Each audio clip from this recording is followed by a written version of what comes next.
안녕하세요. 생명의 샘 샘터지기 제도숙입니다. 오늘은 지난 시간에 이어서 스프로울의 고난과 죽음을 말하다 두 번째 시간입니다. 오늘 이 장에서는요. 예수님의 고난의 길을 깊이 있게 다루고 있습니다. 예수님의 고난과 우리들의 고난을 비교하면서 그 뜻이 어디에 있는지 잘 말해주고 있습니다. 이제 시작하겠습니다.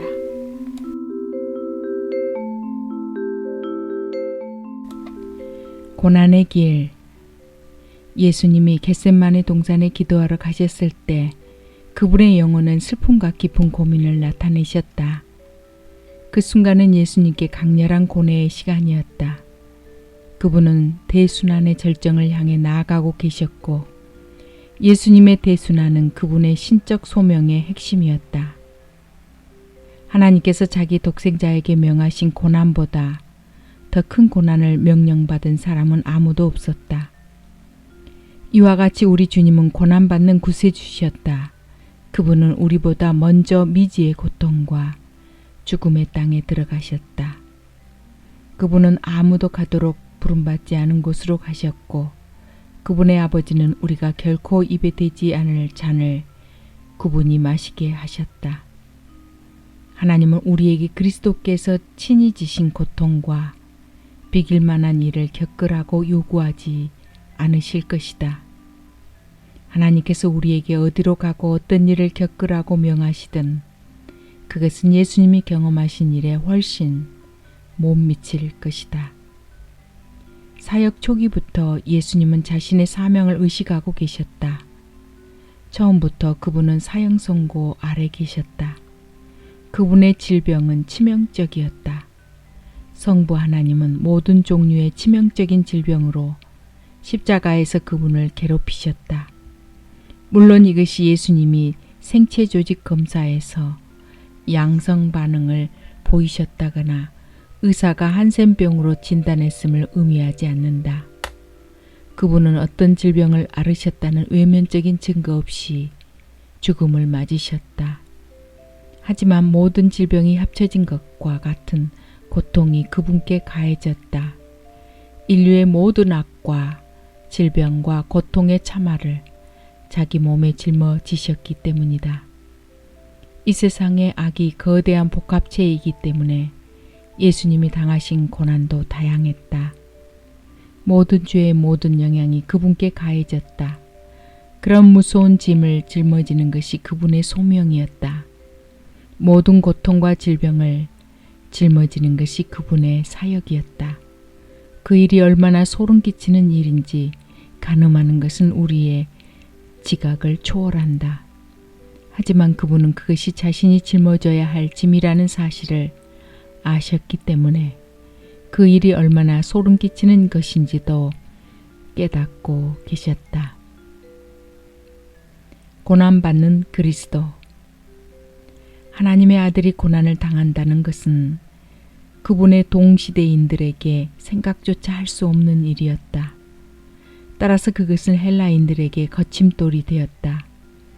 그들의 신관이 너무나 영적이고 천상적이었기 때문에 그들에게는 성육신이라는 개념이 자리 잡을 여지가 없었다. 신은 절대로 물질적인 것에 연루될 수 없었기 때문에 물질적인 고통에도 연루될 수 없었다. 세상을 떠들썩하게 만든 신약 성경의 뉴스는 하나님께서 성육신 하셨다는 소식이었다. 영원하고 거룩한 말씀이 육신을 입었다. 뿐만 아니라 그 육신은 모든 육체적 고통에 저항력이 없었다. 그런 생각에 아연실색한 것은 헬라인들만이 아니었다.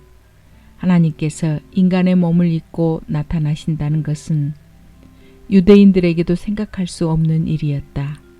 그러나 육신을 입은 그분의 인성은 그들의 이해를 초월하여 고난까지 당하셨다.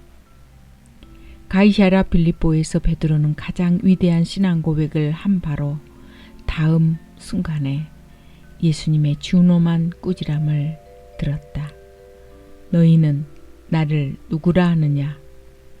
는 예수님의 질문에 시몬 베드로는 주는 그리스도시요 살아계신 하나님의 아들이시니이다 라고 대답했다. 이러한 대답을 한 베드로는 예수님의 축복을 받았다.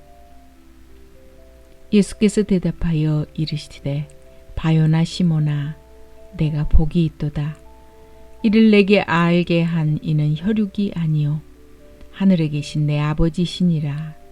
또 내가 내게 이르노니 너는 베드로라. 내가 이 반석 위에 내 교회를 세우리니 음부의 권세가 이기지 못하리라. 이보다 더 큰 칭찬이 어디 있겠는가. 그러나 잠시 후 베드로는 예수님의 통렬한 질책을 받았다. 사탄아 내 뒤로 물러가라. 너는 나를 넘어지게 하는 자로다. 내가 하나님의 일을 생각하지 아니하고 도리어 사람의 일을 생각하는도다. 사실 이 말씀은 베드로가 아니라 사탄에게 하신 말씀이었다. 여기서 벌어진 대화는 매우 변화무쌍하다. 처음에 예수님은 시몬 베드로를 축복하셨다. 그리고 다음 순간에는 그를 사탄이라고 부르셨다. 어조와 편상으로 그러한 극적 차이를 어떻게 설명할 수 있는가? 예수님은 사람들을 필요 이상으로 엄격하게 다루지 않으셨다. 그분은 한 입으로 칭찬하고 다른 한 입으로 저주하는 표리부동한 분이 아니셨다. 따라서 이러한 표현의 변화는 칭찬과 꾸지람 사이의 간격을 보고 이해해야 한다. 그 간격에는 고난에 대한 베드로와 예수님의 대화가 있었다. 이때로부터 예수 그리스도께서 자기가 예루살렘에 올라가 장로들과 대제사장들과 서기관들에게 많은 고난을 받고 죽임을 당하고 제3일에 살아나야 할 것을 제자들에게 비로소 나타내시니 여기서 우리는 예수님께서 반드시 자신이 고난을 받고 죽어야 한다는 사실을 보여주고 계셨음을 알 수 있다. 그분의 예루살렘 여행은 임의적인 것이 아니었다. 그분에게는 골고다에서 성취해야 하는 하늘의 뜻이 있었다. 이러한 불가피성은 그분의 소명에 기초했다. 그분은 과업을 성취하도록 부르심 받았다. 즉 고난을 받고 죽임당하는 것이 그분의 의무였다. 베드로가 그분께 도전하는 것은 바로 이 의무 부분이었다. 베드로가 예수를 붙들고 항변하여 이르되 주여 그리 마옵소서 이 일이 결코 주께 미치지 아니하리이다. 적어도 베드로는 개인적으로 주님을 질책하는 자비를 받아 누렸다. 성령께서 말할 수 없는 정도로 주제넘은 그의 모습을 성경에 기록하게 하셨지만 그가 공개적으로 교만한 태도를 과시한 것은 아니었다. 결코 주께 미치지 아니하리이다. 베드로는 예수님께 고난과 죽음을 멀리하시라고 요구했다. 이러한 요구에 예수님은 사탄이 광야에서 제시했던 것과 똑같은 유혹적 제안이 담겨 있음을 간파해 내셨다. 베드로는 예수님이 고난으로 더럽혀지지 않으시기를 원했다. 그것은 하나님의 방법이 아니라 사탄의 방법으로 하나님의 나라가 도래하기를 원하는 것이었다. 그러나 하나님의 길은 십자가의 길, 고난의 길이었다. 겟셋마네 동산에서 그분은 슬픔에 잠겨 제자에게 이렇게 말씀하셨다. 내 마음이 매우 고민하여 죽게 되었으니 너희는 여기 머물러 나와 함께 깨어 있으라. 성경은 예수님이 조금 더 나아가사 감람나무 숲에 이르러 얼굴을 땅에 대고 기도하셨다고 기록한다. 조금 나아가사 얼굴을 땅에 대시고 엎드려 기도하여 이르시되 내 아버지여 만일 할만하시거든 이 잔을 내게서 지나가게 하옵소서. 그러나 나의 원대로 마시옵고 아버지의 원대로 하옵소서 하시고 이러한 역사적인 기록에 누가는 다음과 같은 말을 덧붙였다. 예수께서 힘쓰고 애써 더욱 간절히 기도하시니 땀이 땅에 떨어지는 핏방울 같이 되더라. 이와 같은 성경의 분명한 기록에 비추어 볼 때 우리는 당신의 뜻이라면 이라는 말로 고통당하는 몸이나 영혼을 위해 기도하는 것이 잘못된 것이라는 사실에 깜짝 놀라게 된다. 우리는 고통이 임할 때 하나님께서 언제나 치유를 명하신다는 말을 듣는다. 그분이 고난과 아무 연관이 없으시기 때문에 우리가 할 일은 믿음으로 응답을 구하는 것뿐이라는 것이다. 즉 우리는 하나님께서 예스라고 말씀하시기도 전에 예스를 구하도록 권면받고 있다. 하지만 그런 생각은 성경적인 믿음을 왜곡시키고 있다. 그런 생각은 우리를 믿음에서 떠나 마술에 빠지도록 유혹하려는 악마의 마음 속에서 생겨난다. 아무리 장황한 요솔로도 그와 같이 그릇된 생각을 건전한 교리로 바꾸어 놓을 수 없다. 하나님께서는 종종 노라고 말씀하신다. 우리가 그 반대를 구하고 싶어 할 때도 그분은 종종 우리에게 고난을 받고 죽음을 당하라고 명하신다.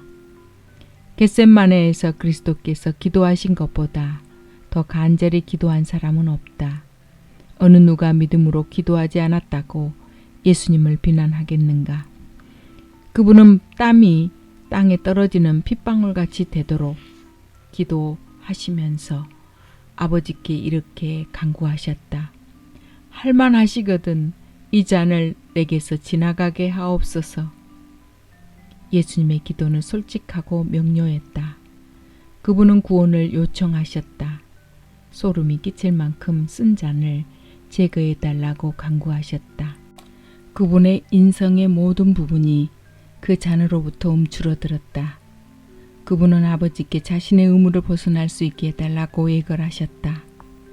그러나 하나님께서는 노라고 말씀하셨다. 고난의 길은 성부 하나님의 계획이었다. 그것이 성부 하나님의 뜻이었다. 그분의 순수한 뜻이었다. 십자가는 사탄의 아이디어가 아니었다. 그리스도의 순환은 인간이 우발적으로 범한 사건의 결과가 아니었다. 그것은 가야바, 헤롯 또는 빌라도의 우발적인 계략이 아니었다. 그 잔은 전능하신 하나님께서 준비하시고 전하시고 마시게 하신 것이었다. 때문에 예수님은 자신의 기도를 이렇게 제안하셨다. 만일 아버지의 뜻이거든. 예수님은 정하고 구하지 않으셨다. 그분은 아버지를 충분히 아셨으므로 그것이 아버지의 뜻이 아닐지도 모른다는 사실을 생각하셨다.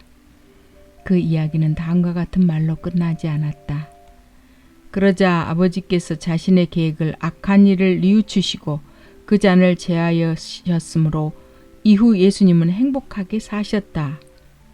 이러한 말은 신성 모독에 가까운 것이다.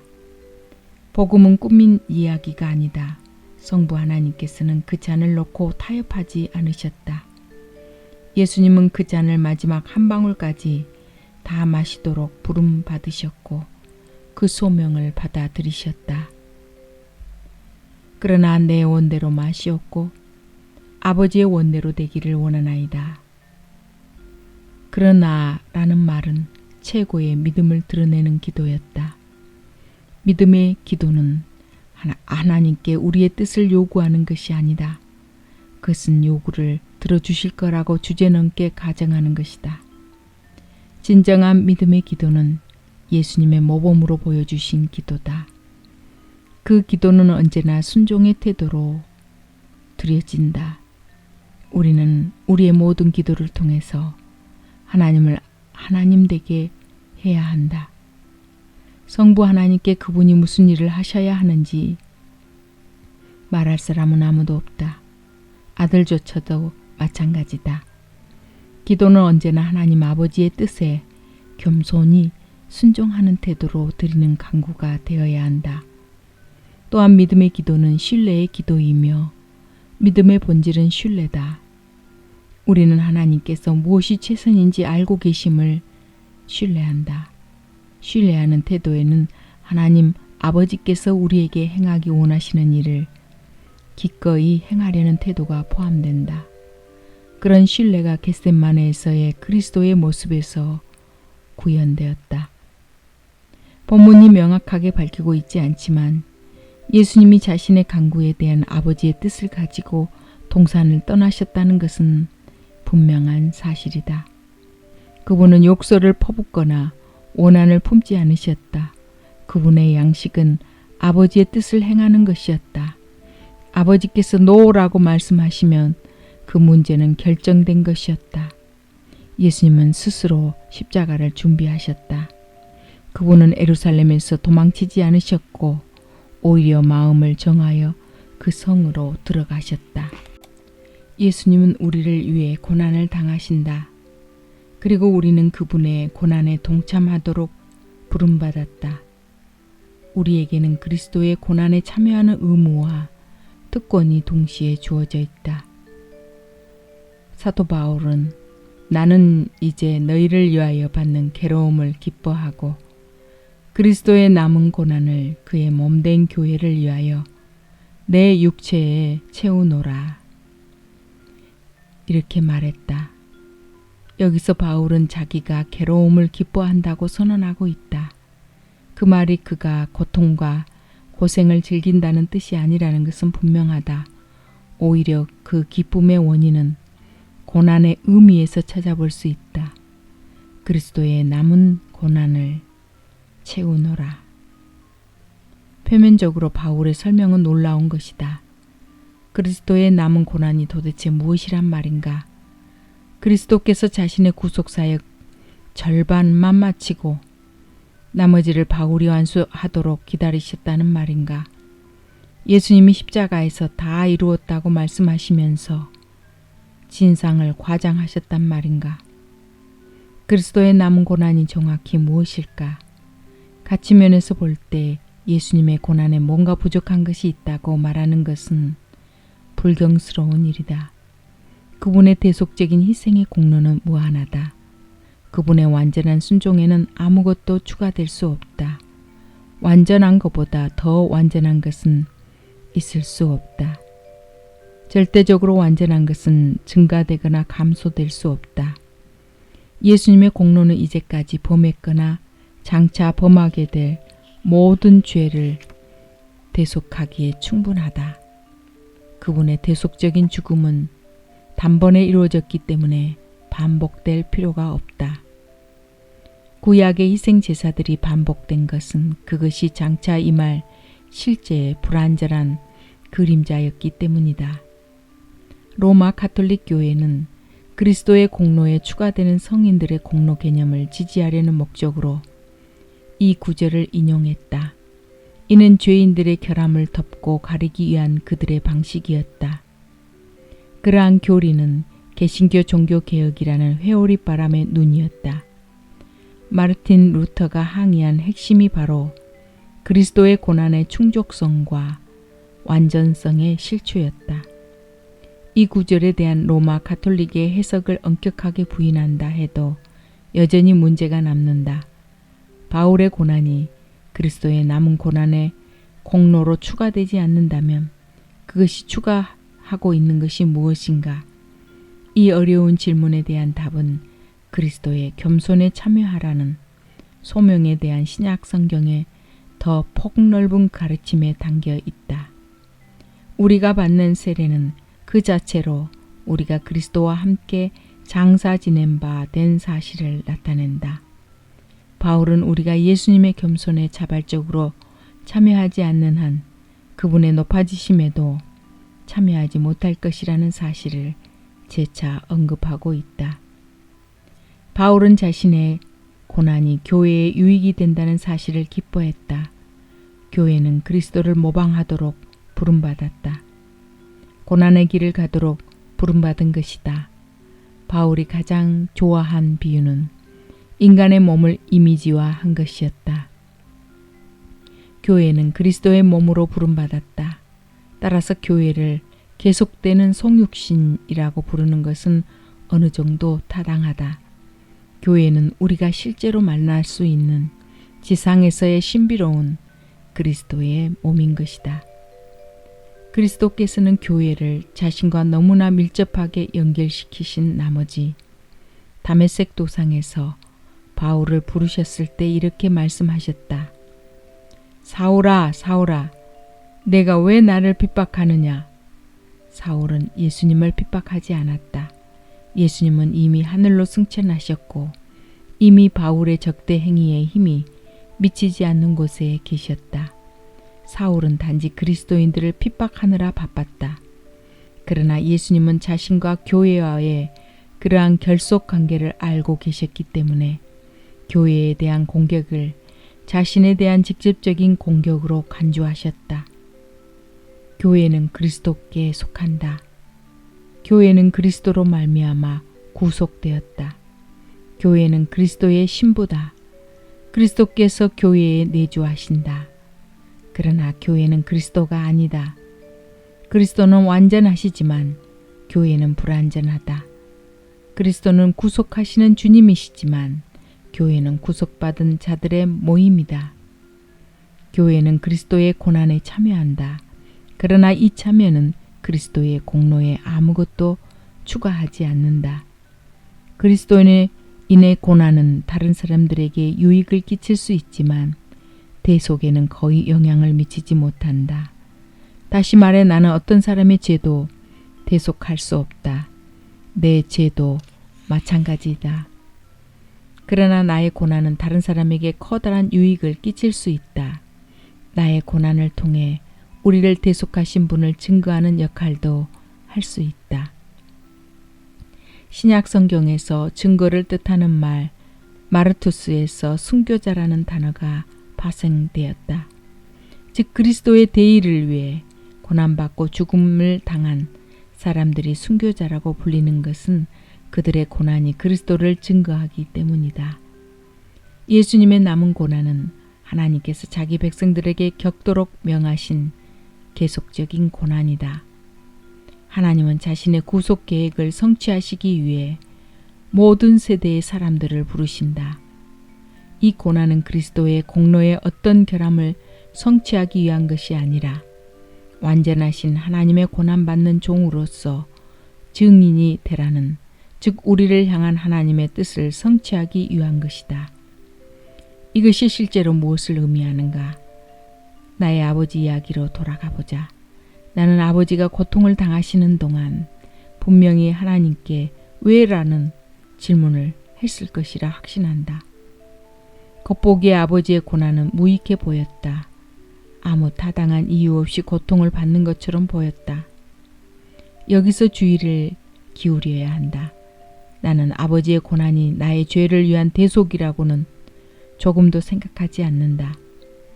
아버지가 고난당하신 궁극적인 원인에 관해 하나님의 마음을 읽을 수 있다고도 생각하지 않는다.